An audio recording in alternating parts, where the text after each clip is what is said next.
A bit worried about you. Mate, I'm mighty impressed. You know, some things I really love about that, that the trees are fitting into the whole ecosystem. It's not just about trees. There's all that lovely silviculture stuff in there. There are some trees like those pines, which I guess you cut them down, they don't return or come back again. But there'll be other trees in there which you guys will later on be harvesting, whatever that'll return. And when you start doing that, the trees that are being returned, I think there's a really big dinosaur with Michael chewing the tree off, and some of them suddenly start producing sugars out of the root systems. I think it's Central more than Southern America. Is it Pablo? Or, is Pablo? Or is it Paulo, that they're doing it there, aren't they? That they're cutting them off and they're now producing the sugars and communicating with the mycorrhizal network and making soil carbon as well as tree carbon. So there's just such an exciting outcome there. The diversity that they're using and all that, I think, is just absolutely super as well. I worked as a cowboy in the States years ago, and you know, there are a lot of those oaks, the live oak families and things, which actually operate exceptionally well in the grazing ecosystem as well. It's just super that what can happen there.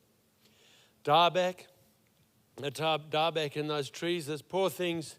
You know, in South Africa, if you get into a squabble with someone, you've got to be very careful because one of you might be throwing a rock around, another one might haul out a knife, but mind you, look around, shortly someone arrives with an AK-47 and do a freaking knife fight. And you always lose that one. So that's what happened to the poor trees in those circumstances. Many of those trees were proper woodland species. It was grey box woodland, and they weren't all just grey boxes and box trees, which adapt back into this system pretty well, but these poor things, suddenly a grazing ecosystem thrown in amongst them, those trees were being hammered by everything, the isolation, the over-trampling, the whole lot, but also the loss of their community of people around them. And there's a lot of these plants that you want to get going. I'm a big person around copses, putting things together in groups. Now, the grassland ecosystems that are where the dieback is exactly the opposite way around. And a lot of that was started in the buffalo areas. There's some massive buffalo up not far, I think, from the country where you guys are, Craig. Great presentation there too. You know, and these buffaloes get really big, and it's a really rest-resilient plant because it comes from the Kalahari around the pans, where there might not be enough water for years and years and years and years for the animals to come to them. So they hardly get grazed, and then all of a sudden it's wet, and they get grazed and reset back properly to the ground. But the bigger these things get, the more they're expected to operate as trees, and then the stock, because of the prickles, grows less and less and less of them, and then you end up with this old woody thicket underneath. And that begins to decompose, and that's what these things can't handle, and they become that beautiful word. We've only ever heard it when we're young people about disease. But has anybody ever pronounced it for you, dis-ease? That's such a cool thing. When they come out of ease, they're not in comfort of ease anymore. Suddenly these people who should have a clean, invisible fungal scenario down here are suddenly getting all this fungi to attack into their root systems, and they start getting crooked because it's ancient. I mean, there are not a lot of really old people that are sprightly and young, are there? I saw a chick on the news this morning, she's 90-something. She ran was it a 15K fun run? I mean, that's a machine, you know. We've got an 82-year-old still plays polo with us. I mean, not many of us won't be able to do that when we get that age. Anyway, but the older you get, the weaker you get, and the more potentially you will battle to handle conditions which are alien to your comfort zone. Right, so then that moves in those directions. What else did I just want to chuck in about that? Look, besides that, I think that's great. And, you know, Craig, you see that last table down on the end there, everybody? On that table, there's a little card, and it's got like a scan thing, like a COVID thing. You point at it, and it'll show you to our website. Craig, give us a call. Those poor grass plants and things you put all over those mines, that don't want to be left like that now and use mechanical intervention. All they want is another pair of sets of claws for 8 per thing, arrive, turn into dung and urine, sell a byproduct. Give me a call, I'll help you run that. I think that's beautiful what I see there. Cool. So now we want to move on to this next step of this year. I can stop being a dickhead and making like I know more than everybody. I don't. I love it when things come together nicely. And yes, I'm going to come and run a workshop or two there at Michael's place. Right. What I want to talk about now is how you get these sugars to operate into the soil. So Michael's making carbon being trapped in the trees that he's talking about, but he's also capturing carbon in the soil. Okay, so it's a combination of both. We've got to do both biodiversity projects and we've got to do carbon projects, or we don't have to. We can do carbon projects as an additional thing. You're going to want to sequester carbon anyway because it's in your interest to do that for the economics of your business. The carbon that we're talking about here, that I'm talking about, these humus compounds, they're made of carbon. You don't get carbon into that soil, you're not going to get them in there. It's them that increase the water effectivity in your property, efficiency of water, and it's that capturing of that water, holding it for longer, that's going to be all about making greater resilience in your ecosystem. A great word used by both speakers prior to me too. Resilience is what it's about. What is resilience? Well, I used to be big on resilience. I used to talk about it a heap, and I used to say it was the bloke got hit by the other boxer, and he went down and he jumped up after the first little, before the umpire even counted once, they were up again. You know, that was resilience, and by the 14th time the chap was knocked down, he was running out of resilience. He stayed there till 9.5 and then stood up. And resilience is great, but what we're trying to create with these ecosystems is, and this is not my words, this is from somebody else, and I'm just buggered if I can remember right now. I'd love to give recognition to where it comes from, but I apologize for not remembering. This person says we've got to go beyond regenerative or resilience. We've got to be, the next word, I forget what word it was, but the resilience has got to have a bigger bounce back so that it's stronger. So that the 14th time old mate's getting knocked down, they jump this high to get up and come back and go. And so that what you're doing on your property is exactly that. You're building bigger than resilience. The resilience, it can handle the dry now, it can handle the wet, but what it's going to do is get up and actually be stronger for it. The more species come in because of it, the more feed it'll produce because of it. And it's this evolution to a deeper soil spacing, being able to hold more water, etc., is the key. Now, the odd thing is with this is that it's a bit like the chicken and the egg, which came first damn story, because the only way we can get more soil structure, long range under grazing ecosystems is to have more green plants present more of the time. Again, not my own saying, I'm quoting Dr. Christine Jones here.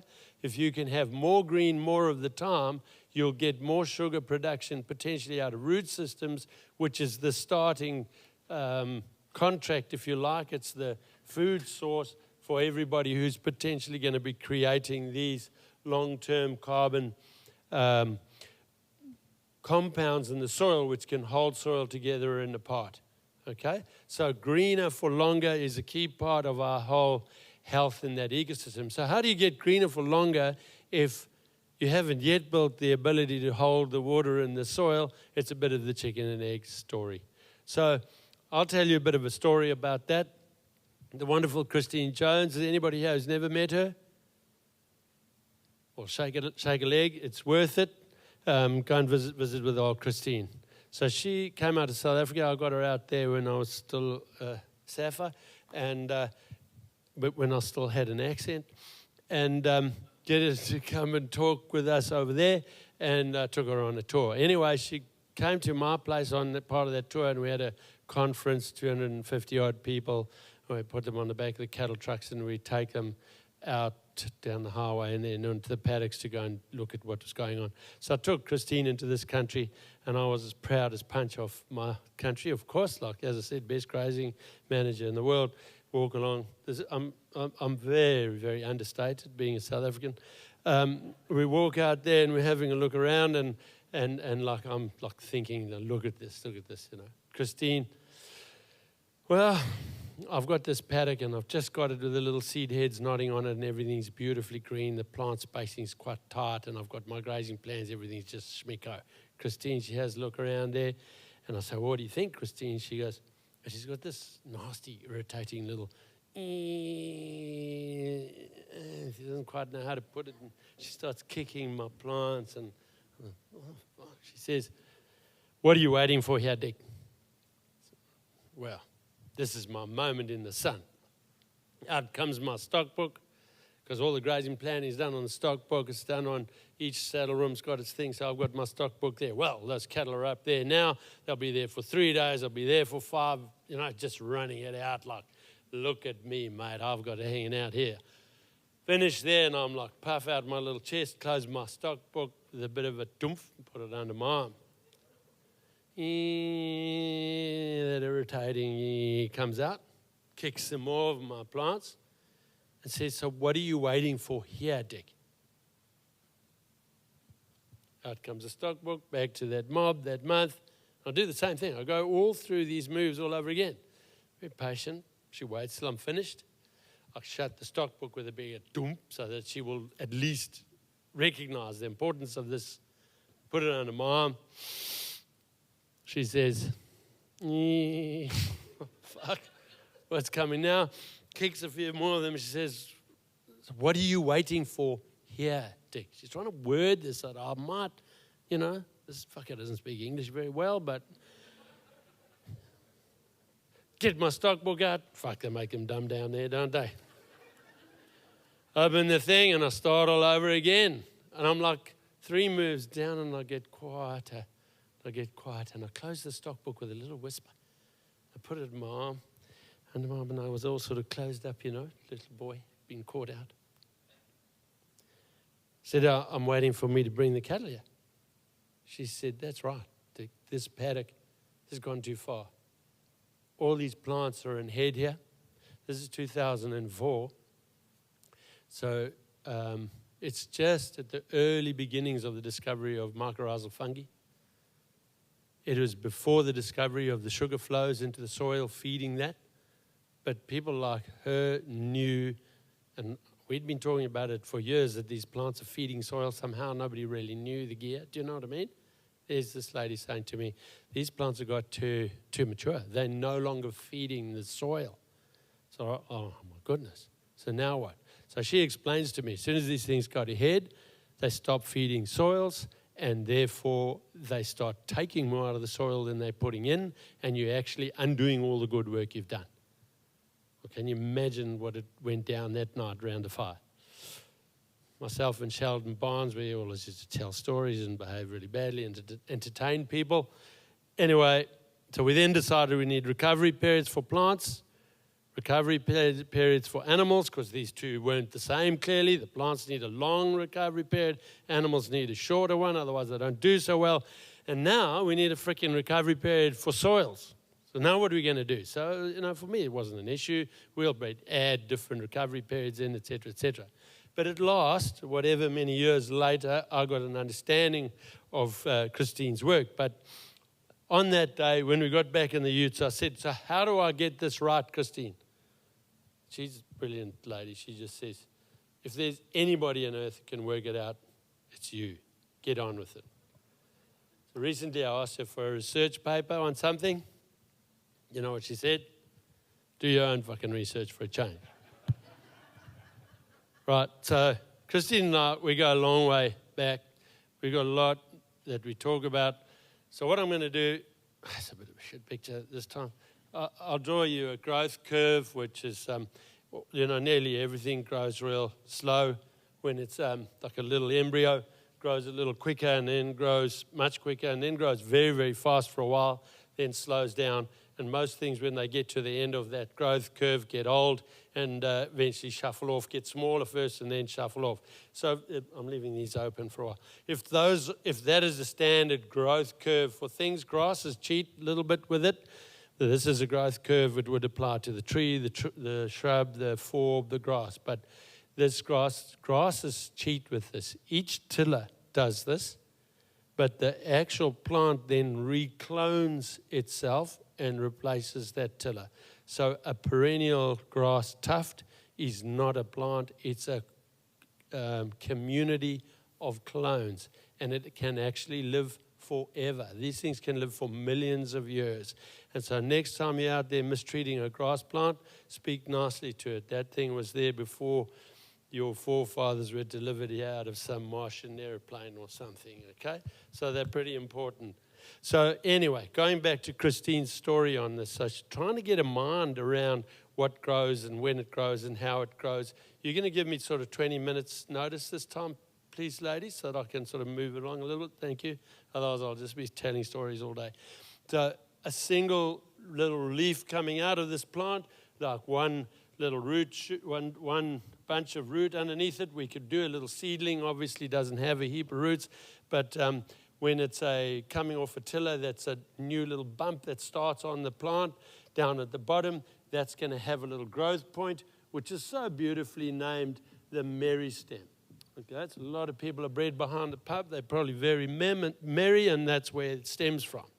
Okay, so a little bit of bump, single leaf coming up out of it. This little leaf is going to be at the point when you're going to get massive sugar flows out of this root system into the soil around it. In fact, maximum sugar flow out of a root system would occur within 20 minutes of a grazing.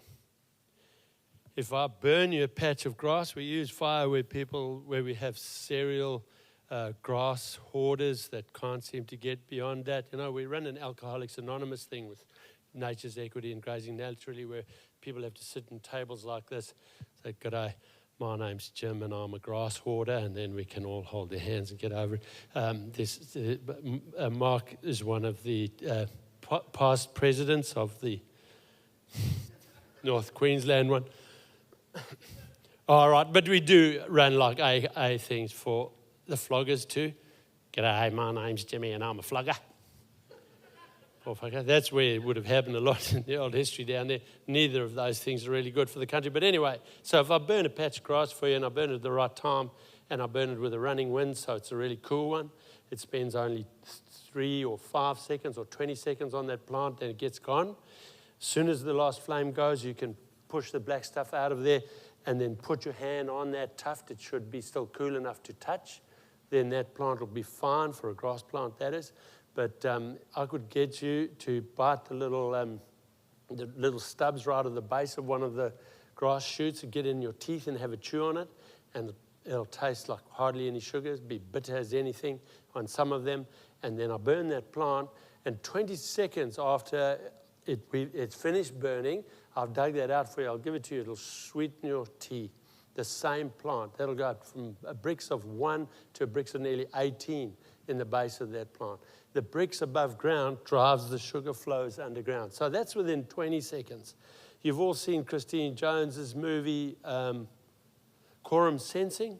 So this is this root production of sugars or flows out of the root systems is based on a quorum sense. So there has to be enough chemical messaging coming back out of the soil to tell that plant there's more than enough workers in the soil.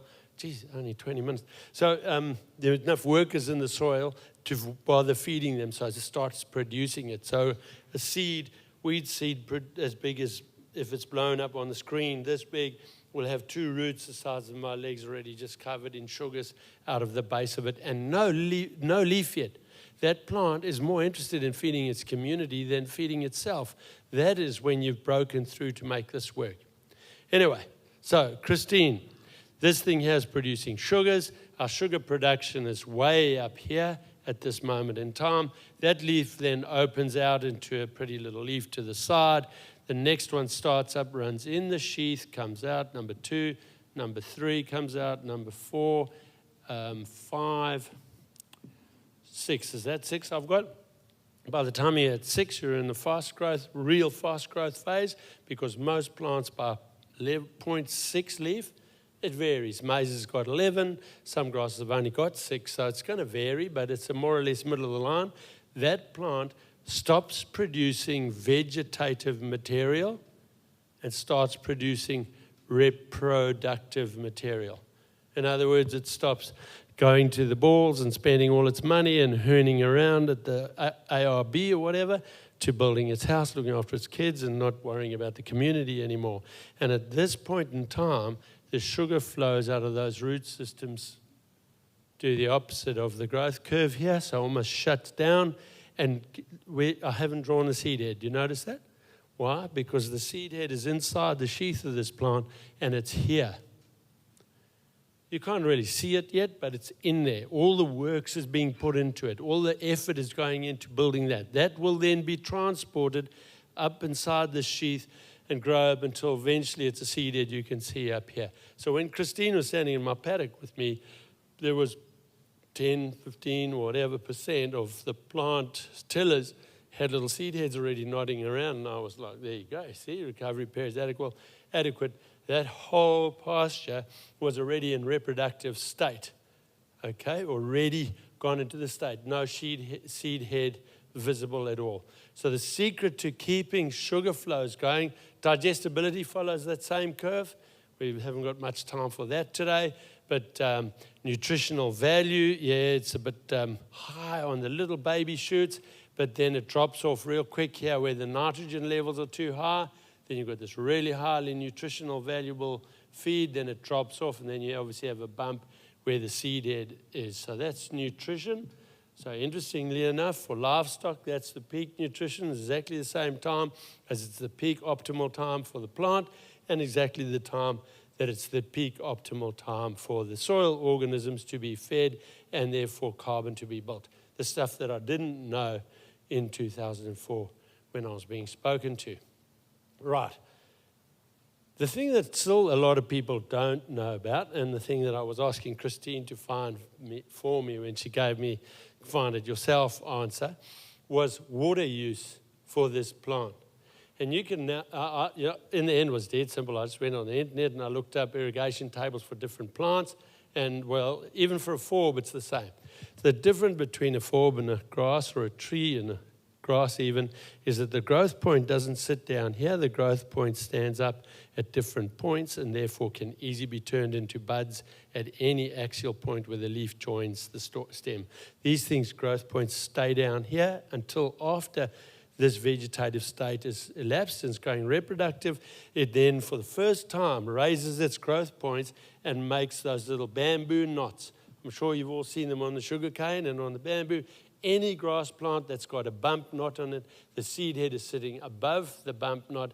And now, that bullshit about don't graze it short, guys, don't graze it short. Now, I don't know how many cattle you've spoken to, but you can speak and say you're fucking blue in the face. You can't tell a cow which part of the plant to eat or not to eat. She'll look at you like you're just a nutcase, walk out, do what she wants anyway. But if you cut it below that knot, it kills that tiller because there's no point. The seed head's gone past. There's no point to do it. So if you're going to cut it late, which is what all the conservationist chaps in the grazing world are going to tell you, cut it late, cut it later, cut it late. Then they want you to cut it higher. So if you're going to cut hay, if you cut it young enough, you can cut it right to the ground. It's going to be above the growth point. If it's already gone to head, like an oaten hay, for example, well, then you've got to cut it higher to get more tillers to survive to run again, if that's what you want. Like your lawn. You cut your lawn late, it goes white and looks shit for the wedding that you were going to put on in your yard, right? Okay, cut them younger. Same with these. Water use. If the average water use on this plant is going to be 1 unit per kilogram of dry matter production, through this period here where it's vegetative, the average water use is 0.4 of average. During this period here where it's become reproductive, it will be 2.8. And in this last period here, 0.4 of average while it polishes the seed.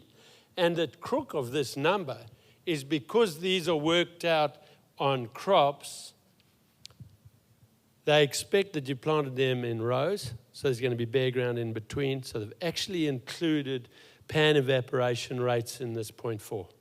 So if you've got a pasture which is relatively covered in living plant bases, a little bit of litter in between, this will be probably 0.1, and that'll be 3.6, and that'll be 0.4. But I'm pulling those numbers out of my ass because you can't find them anywhere on it. Well, I could with my small effort of doing my own little bit of research. Okay, so if that's water use, let's take water use a bit further. If we went to the town council of Mackie, or what I'm trying to say, Queensland, something, Mackay.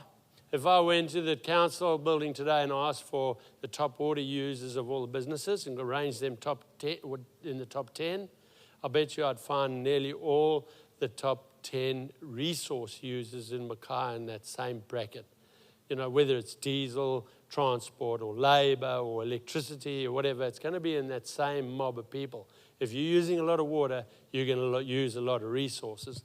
And this is what happens in our paddocks, is because these plants going to head use so much water, and yeah, Michael's underlined that enough times about you buggers, it's probably not your most limiting resource here, water, but over the rest of the country, water in the soils is quite a limiting factor, right? So letting it go to head means they waste a heap of that limiting factor they've got at water.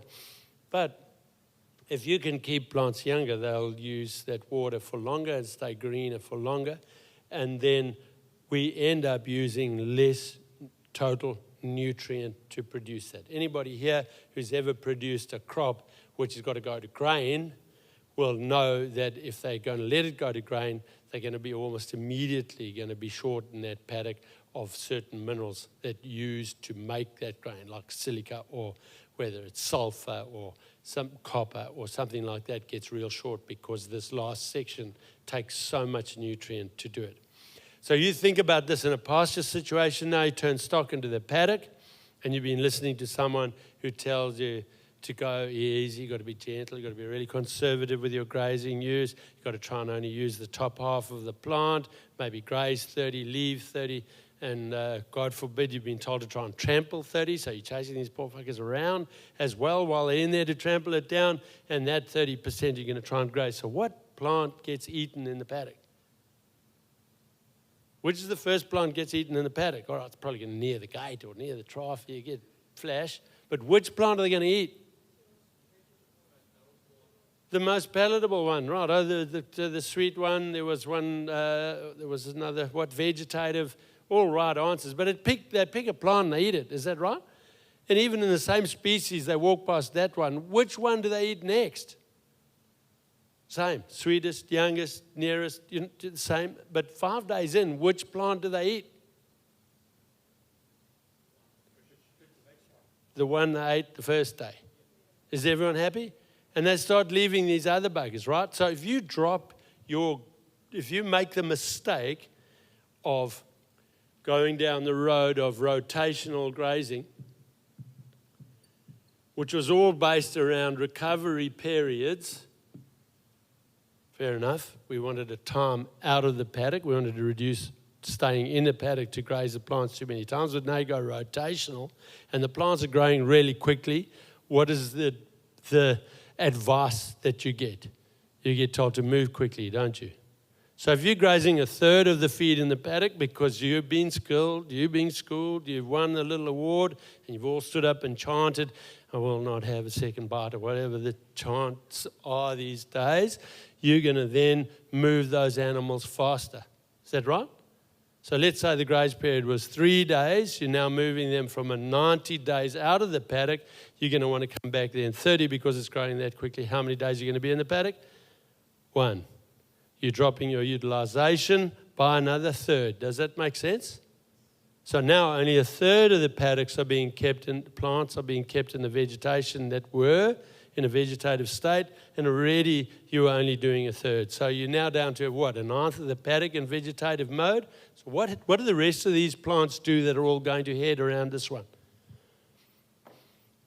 I've had a chat with them. They stand around in a nice little group and they say, you know what? This is, we don't have playground bullies at this paddock.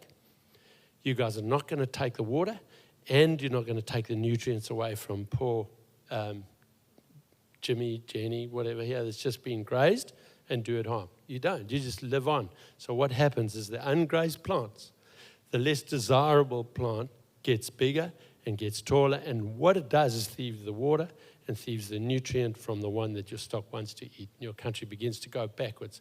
That country plant gets bigger and bigger and gets bigger, and as it gets bigger, then there's more and more plant material that has to be dealt with. The plants move from producing nice, digestible cellulose to hemicellulose, waxes.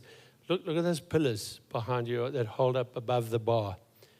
You know, if that was only a little thing this big, those little pillars there would just be little sticks, little intingles like this holding that up off the ground. And that would be fine. But now we've got this massive thing to hold it up. We have to put more infrastructure into it. It costs more in nutrient, costs more in water to build it. Okay, they take that from everyone else. And that becomes more and more indigestible until eventually that poor plant thinks it's a tree and it's producing lignin to try and survive. And the cattle, of course, rate of passage slows down. The sheep rate of passage slows down. They spend most of their time standing there just trying to chew through all this cud. And it's highly likely that some dickhead's moving them 5 times a day through that whole process. All they want to do is sit down and chew the cud on that old shit you've left them to eat. Okay, but the point is you then go and increase the decomposition part of the ecosystem and you've just ripped all the nutrient and water out from the quality plants. That is what happens with the rotational grazing, especially with varying recovery periods. So to try and fix this, what we did is we made longer and longer recovery periods so we could have more and more intense grazing. Because, I mean, the plants must need more rest, mustn't they? And by the time Christine got there, she caught us with our pants down, all beautifully Vaseline and everything, waiting for this all to go wrong in our paddocks, right? So what were we going to do about this? How are we going to fix it? So I went on a bit of a tour. There's all sorts of people involved in this grazing industry, being involved for some time. A couple of famous people. How long we got? Just between 5. Right, so people called Venter and Reef. These were 2 South African fellas. There's an R in there. One of them's a doctor, one of them's just a person who came up with the grazing methodology. And of course, I went back to read Andre Voisin's book and discovered that this here is actually the original stuff for the grazing management, holistic management came from rational grazing, not from rotational grazing. And the rational grazing, what Voisin did to get that to work, and this is what Venter and Reef did, to get a recovery period that matched the requirements of that time. They did not change graze periods. Voisin warned very strongly against that. Do not stop scalping the paddocks because you'll lose productivity.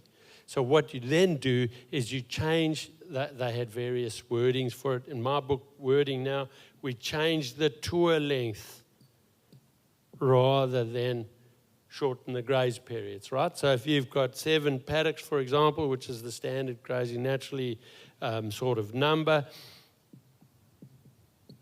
this one here with the grazing naturally, don't ask too many questions about it at the moment, but for a change equals change, we make that a Sabbath. It gets a full 12 months off.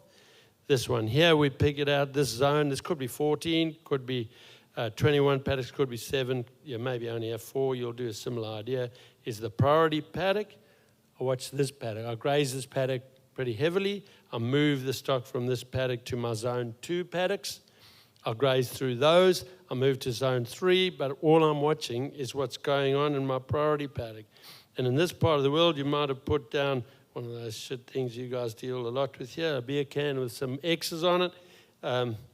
More X's than the Mexicans can count. I've only got 2 on theirs. You guys have got 4.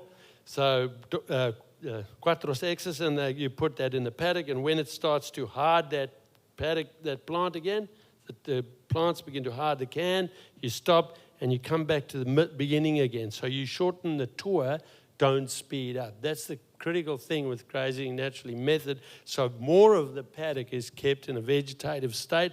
We keep it green. This is one of the extreme events versus that being another extreme event. The other end, we then graze away in that same order again. Maybe it's slowed down a bit in February. We use this for a part graze. This is ready. We come back to this so that the pattern of grazing is then the season ends when this is not going to replace itself again. So we leave a guaranteed beer can of feed in paddock priorities, and our other paddocks have got whatever's in them, right? So we've managed to keep whole paddocks in a vegetative state so that all the different species can get involved in that game. And so it's not a rotation, it's rational grazing. It's grazes around a rational thought process where you're creating those outcomes.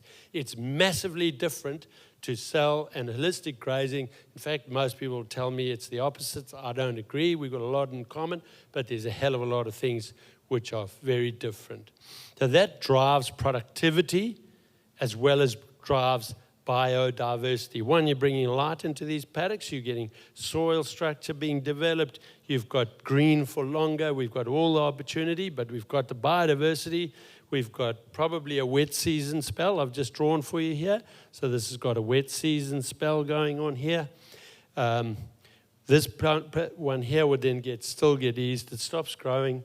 Maybe I'll use black for the dry season. I'd probably go on a seed head graze, seed head graze, seed head graze, probably seed head graze, seed head graze, seed head, seed head, seed head. Well, this has now gone beyond seed head. But anyway, down to say most animals in this country maybe start battling in about October. We come out of there. Then we've got high quality feed for those harder months at the later end. This one and this one might get a second feed. That'll be your shortest paddock because of the way the season ended, or shortest 3 paddocks if there are 3 in that zone. And then that takes us through to the Sabbath paddocks to graze and hold stock during the changeover and the new season for the new growth to happen, so we don't get these big green windscreen wipers on the livestock because they're happy in there, and we're able to create an outcome that comes out the other side. Okay?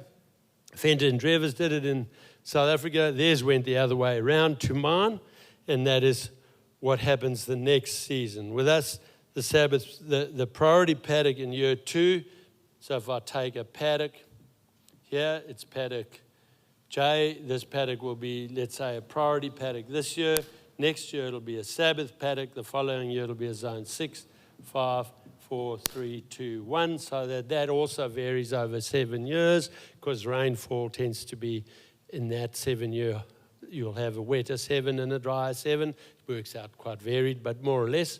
So that over 49 years, every paddock's had a dry Sabbath, a wet Sabbath, a dry priority where it only got grazed once, a wet priority where it grazed 7 or 14 times, and that way we create more biodiversity, we're creating variation, and we've got better animal performance.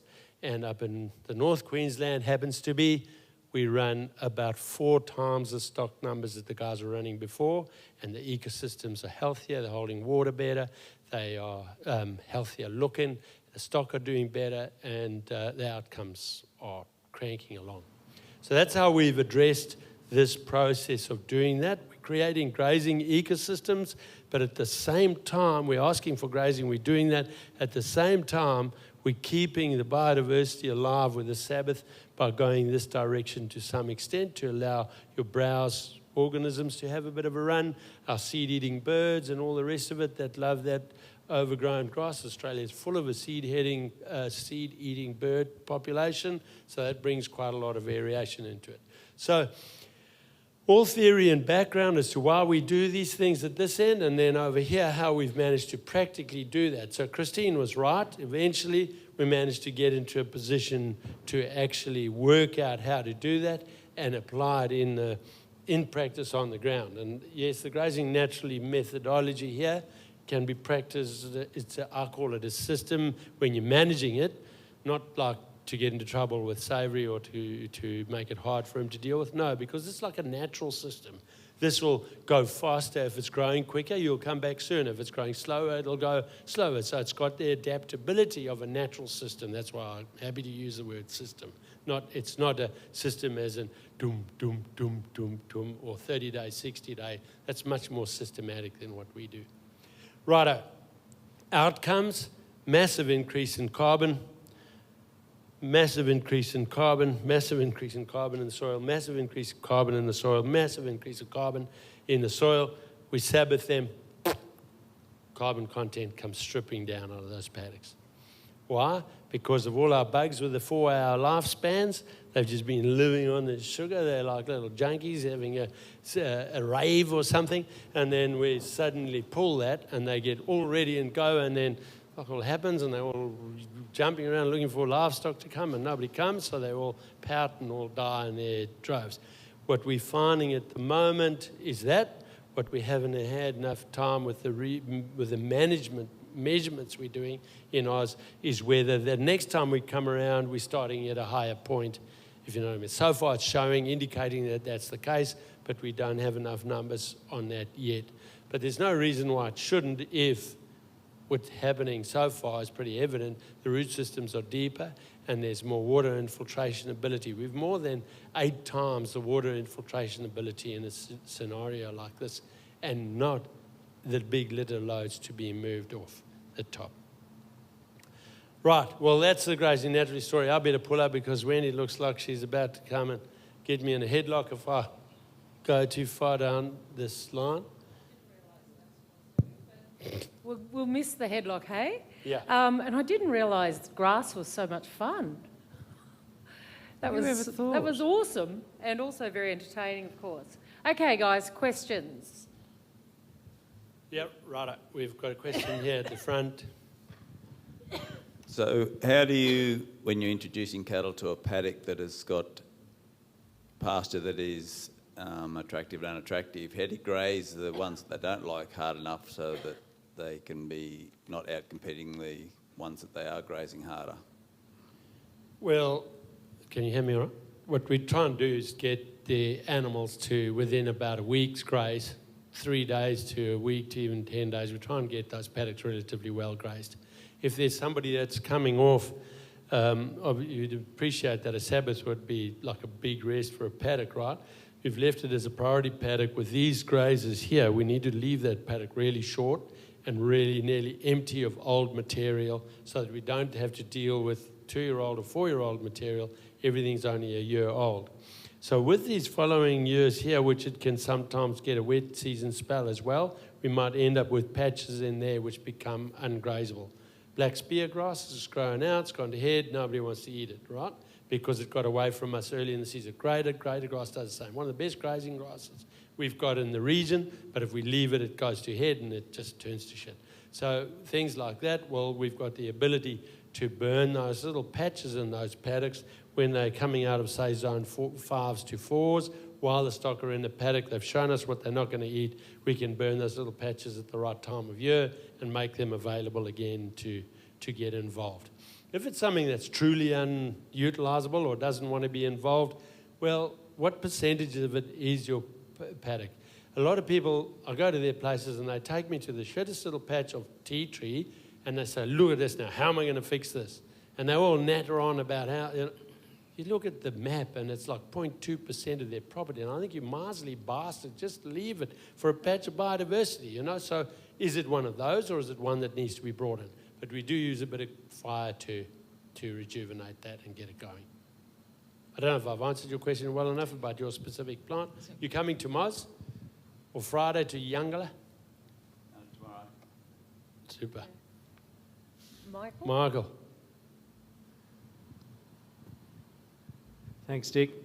Yeah, I think I've naturally evolved to your naturally grazing.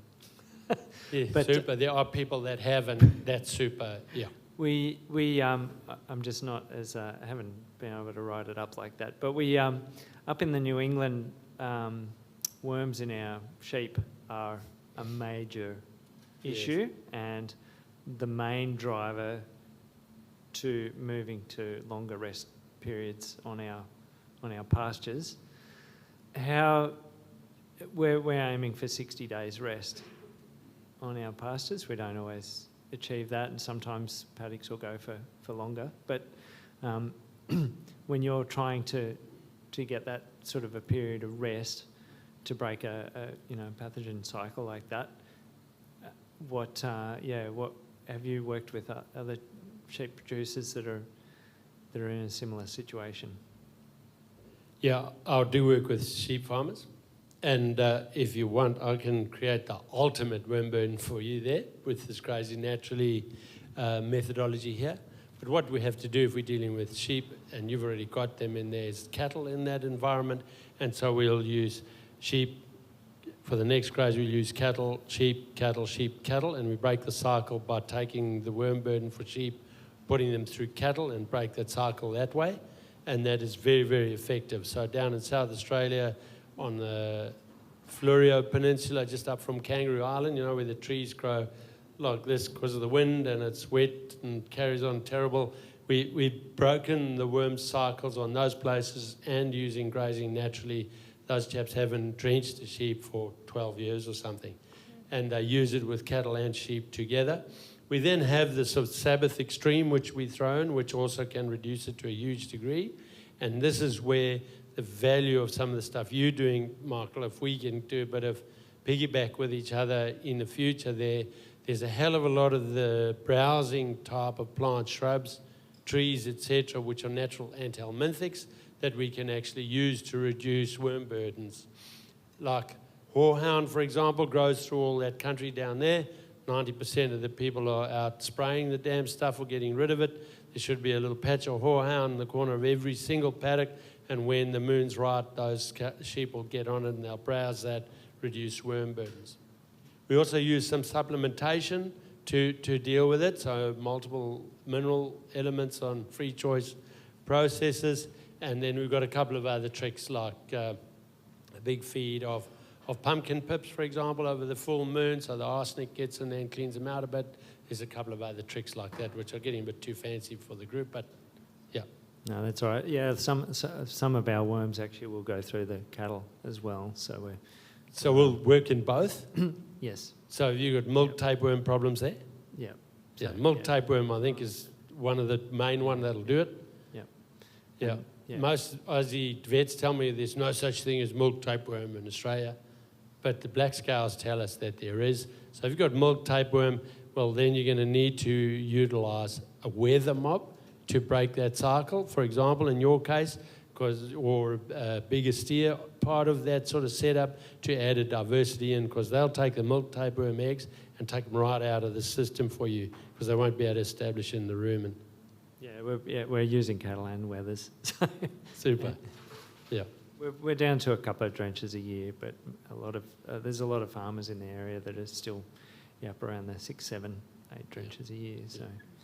And then when you're down to those few, strategically doing them to control it is a major part of that whole game. And I wouldn't throw any of those out. But like Jason's question earlier today, I mean, if you crook, there's nobody in this room who's then, well, there might be a few weirdos. You're really, really crook and you say, oh, no, I'm not going to take this to the hospital and take any medication for it because it's bad for the human health, Like long time living, mate. You're a hell of a lot longer dead if you don't take the shit. So same with this. Thanks, Michael. Good questions. Someone else? Yeah, there's a question at the front here.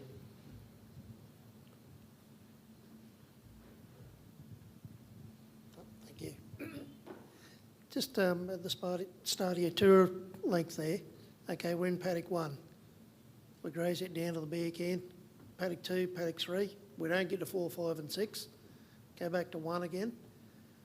When we do get to 4, 5 and 6 and they're in there for short periods of time, are we promoting lolly picking, and then the plants that you don't want, they're not going to touch, and they'll go mature, so next time you come back there, the cattle aren't going to want to have anything to do with them, so they're going to lolly pick again. Can you explain how that works in that system? Well, these are pretty intense grazers. Like most people are thinking of taking an intense grazing, they're taking 300 kilos per hectare. I'm talking about you taking 900 or 1,200 kilos in a graze. So it's a pretty serious graze on that country. So you should have both the good, the bad, and the ugly get involved in that discussion. And these paddocks you don't get to, everybody is getting to utilise in the water and the nutrient, and it's all getting old, agreed. And that's why during that dry season, this thing here, I drew it over multiple uses. So you take that top section of it out with the seed heads, that should, during that highly phytotoxic phase of your legumes, for example, or your stylos and secas, they become highly phytotoxic, so much so that they rip gut out of the dung of cattle, into the dung of cattle. And we do that over take them onto the seed head so they don't eat that much of that secca, for example, at that point. Hopefully by the time you come around the next time, those phytotoxins are dropped, there's more seed on it at that point. You go around again, and you go around again, you go around again, you go around again. So through this, you're doing multiple visits and getting that tidied up at that point. Cows that have calved, for example, will be able to put condition on at this point, even if you've weaned them at 7 months, to get them back into the right condition score at calving next. After that, you've just got to maintain it. But no, we're trying not to have a scenario where we're picking only the best out and then the poor ones are continuing to grow. It's a bit the other way around. So growing season grazers are heavy, intense grazers. Dry season grazers are slightly lighter and quicker moves and shorter moves to get animals to go around on a natural supplementation process. It was a bit hard for us in the Kalahari, that because a normal non-growing season was, we had to plan for between 13 and 18 months, depending on the year you were involved in. But we had our natural little supplementations which would take place. Your first proper black frost, all the leaves come off the trees, for example. It'll be minus 14 that night, and all the leaves land up on the ground, and then that's a natural supplementation. Then the pods come off with the wind later on through the season, and then we get a green up in spring of shrubs and forbs, like the raisin bush, the dognut bushes you get here.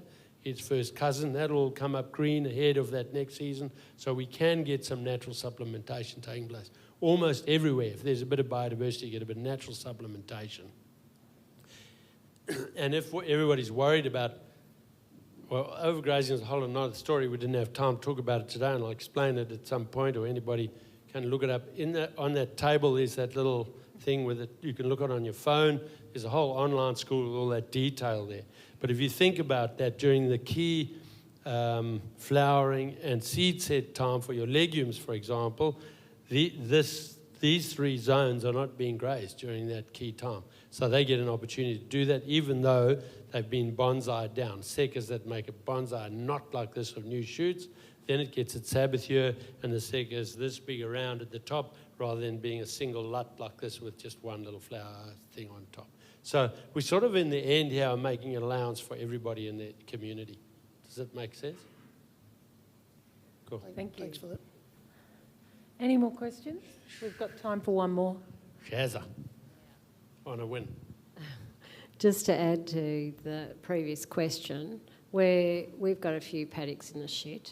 So next year, they're the priority paddocks that we're going to concentrate on. You can't cover everywhere in some places. It just happens that way, and utilisation and fencing all go together. So it's just something you look at this year and you think, rightio, next year you guys are going to cop it, and we're going to work with that and go from there. Super. And one of the things that we sort of help along with that is for more intense, frequent years in a row is where the question comes to that ecosystem to make them more of a grazing ecosystem. So if you're only going to do that one off, then you're going to have a hell of a lot more problems after you've Sabbathed it to do it at the other end. The shortest grazed paddock is not the priority paddock. Shortest grazed paddock is where you finish up with the stock. So as I said, we say you're using a beer can. You've got a beer can in the priority paddock.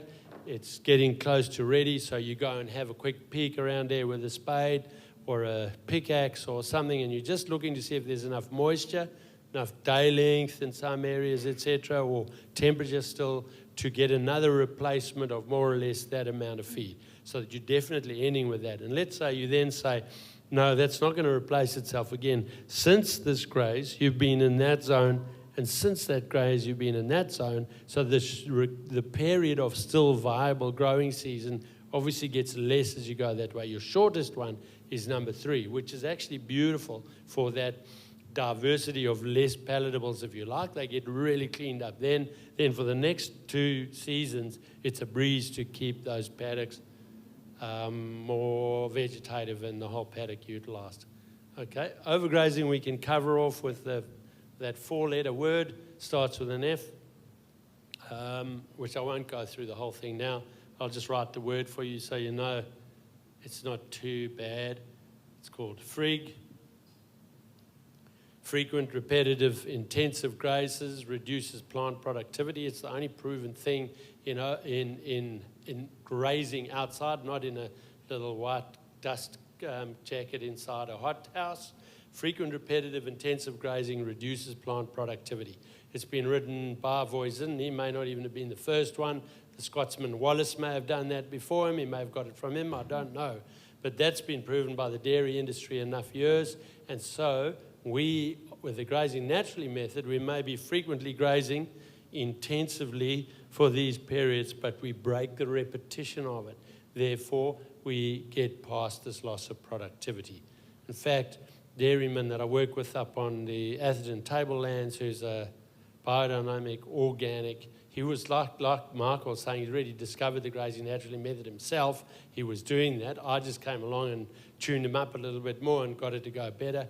He's the biggest producer per cow of the highest quality milk that is produced for Mongali dairies up there, and he's using this method to do it, and his pastures are lasting, well, here he goes, outlast his lifetime now, little old Glenn with his worn-out dairyman legs.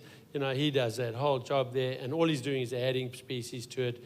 Those pastures have got all the longevity in the world. Grazing, I tell him at 4 leaves. Christine tells everybody at 6. Her and I usually have a little barney about it. But I just know stockmen. They're lazy bastards generally. They're planting trees on the day they should be moving stock, so they don't move them, etc. So I tell everybody, get back into it. Get up at about a 4-leaf stage, and 90% of the time they're getting there at about 6, which is optimal. You're going past 6, it's a little bit too long. Thank you, Jay. We've got one more, and then I'm sure our lunch has stayed nice and warm. Hey Dick, I've got a theoretical situation here for you. Yep. It's Graham, the grass hoarder. Yeah. Okay, so Graham's let a paddock get away from him. And in this district, we are blessed with the climatic conditions that happens, and it happens quickly. Yep. So everyone in this room will be guilty of this theoretical situation. Yeah. So look, you've got a paddock of Callide Rhodes grass, whatever it is, and instead of a beer can high, it's a beer keg. In fact, it's probably 2 beer kegs stacked on top of each other. You think you're doing a great thing. You let your cows in there for 4 days. They're happy as Larry. On the 5th day, they're looking at you saying, "Get me out of here. This is some form of abuse." So now you've got this mat. Graham has got this mat 2 foot thick on the ground with a couple of, it's got no green shoots on it now, and the cattle want to get out. Is there a place, without burning it and without mulching it and all the rest of the stuff, is there a place to try and utilise the cow's rumen to deal with some of that? I'm talking about stimulation of the rumen. Yeah.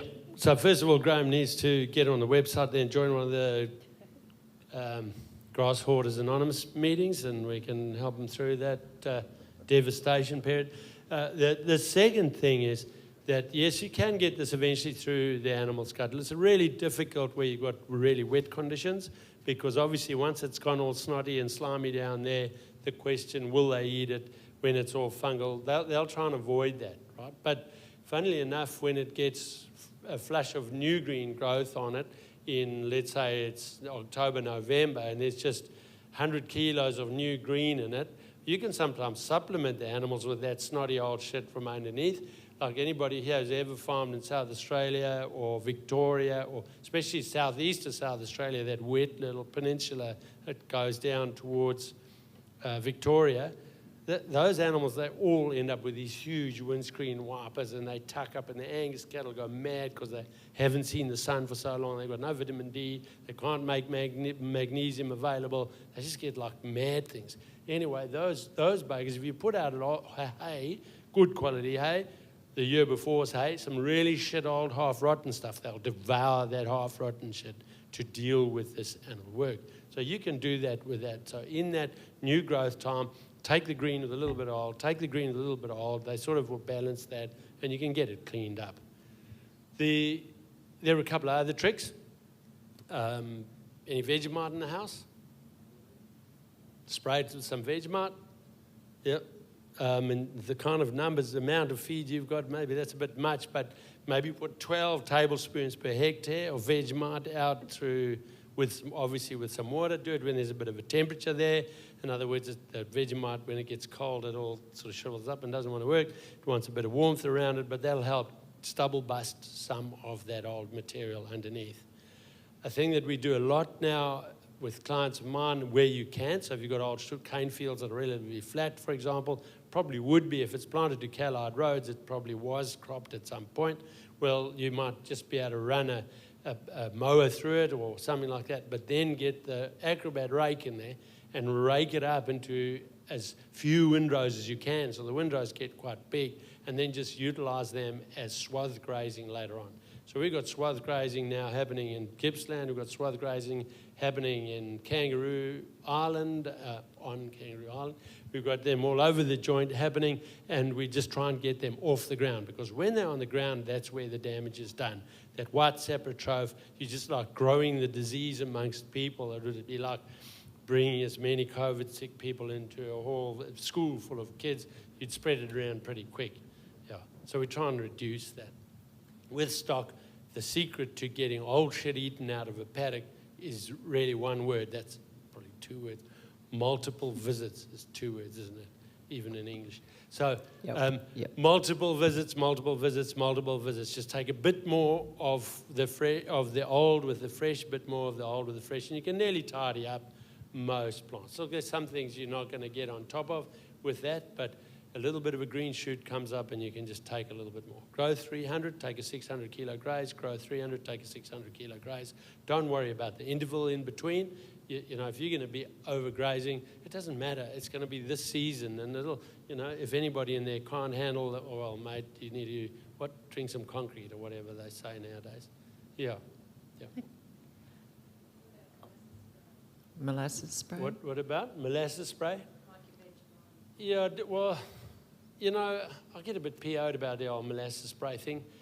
I think it's part of this whole regen ag sort of look in the mirror, look at me stuff going on. What is the molasses spray? Spray the molasses on to get the cattle to eat more. Molasses is here.